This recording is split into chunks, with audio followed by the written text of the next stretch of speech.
Wow! Oh my gosh! Am I seeing Catherine's ghost? Ano, hindi ma'am, nakikita ko rin eh. Nananaginip ba ako? Kurutin mo nga ako. Ha?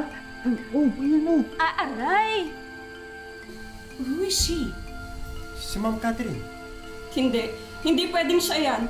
Pero di ba she's dead? Ate Ma'am, ito ba talaga yan? Pero patay ka ni. Naglamay na kami, naglibing, nagbabanglok sana. Uy! Ano mo sa tenga? Hawak mo sa tenga. Puto ko! Carlos, what on earth is going on? Sino ba siya? Everybody, yung kaibigan ko, si Grace. Your friend? Yes. Is she the balikbayan friend of yours? Oh, yeah. Ito yung kaibigan ko na balikbayan. Siya nga. Sobrang kamukhang-kamukha niya naman si Ma'am Catherine. Ano yan? Fan na fan ka ba, ate? Salamat, Dok. Welcome. Pero hindi ako doktor. Kamag-anak niya, si Catherine. Kaya sila magkamukha. Parang talaga sila nakakambal. Pero wala namang kakambal si Ate Ma'am. Paano sila naging magkamag-anak kayo, boss? Kilala ko yung nanay, yung tatay, tsaka yung mga pinsan. Sputnik, mabuti pa magpapahinga muna kami at pagod kami sa biyahe. Papasok muna kami, ha?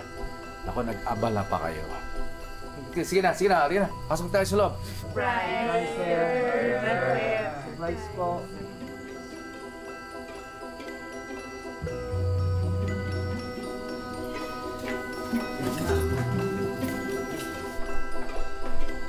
Alis ko ulit, Ninong? Yeah. Habol ako sa birthday ni Carlos. Surprise birthday. You wanna come? No, I'm okay na here. Are you sure? Most probably, nandun si Hailey. Akala ko ba makipagkaibigan ka sa kanya? Kaya ko na yun, Ninong, even without going to that party.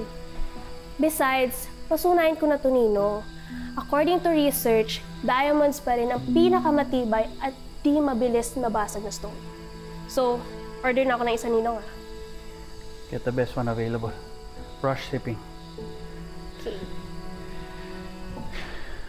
Siguraduhin natin na hindi makukuha ng alien ang kapiraso ng pad niya.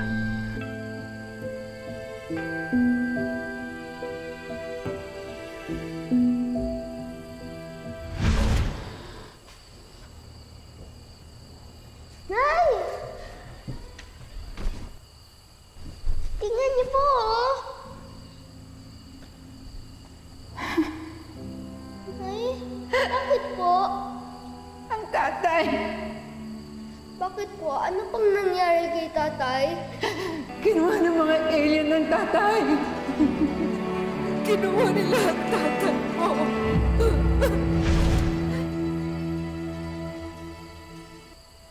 Hindi na rin makakaalis ang alien yan.